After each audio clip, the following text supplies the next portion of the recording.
अरे अरे कहाँ जाथस? तुम मन बैठो यार, मैं थोड़ा आता हूँ।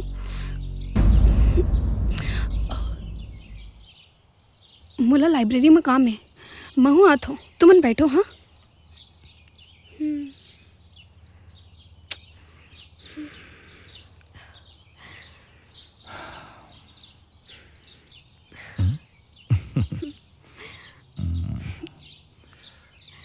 तुम्हार घर में कौन कौन रहते? मोर घर में माँ है, बाबूजी है और मैं हूँ। ते यहाँ पढ़े भर आगे हंसता, वहाँ माँ बाबूजी के ध्यान कौन रखते? मंगलू है ना? मंगलू मंगल ग्रह के निवासी अरे है का? मंगल ग्रह के निवासी नहीं हवा, मंगलू मोर नैनपन के संगवारी हवा और वह अपन घर ले ज्यादा मोरेज घर मरी थे। मोला बिकट याद करत होई साले गधा। औ ते का कर सुरता करत रहथस? मैं का कर सुरता करूं?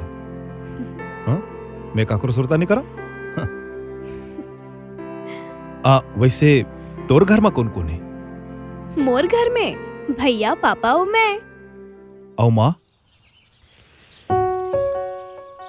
वो तो बचपन में ही हमला छोड़ के चल दिस, तब से पापा ही सब कुछ हरे। हाँ, और भैया मोर बेस्ट फ्रेंड हरे। वैसे बिसु आज कुछ परेशान है तीसे लगा थे। हाँ वो घर में पापा चल छोड़ ना ये बात ला।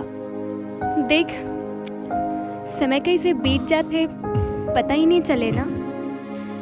सही बोलिस। ले फिर चल हम मन चलन। चल।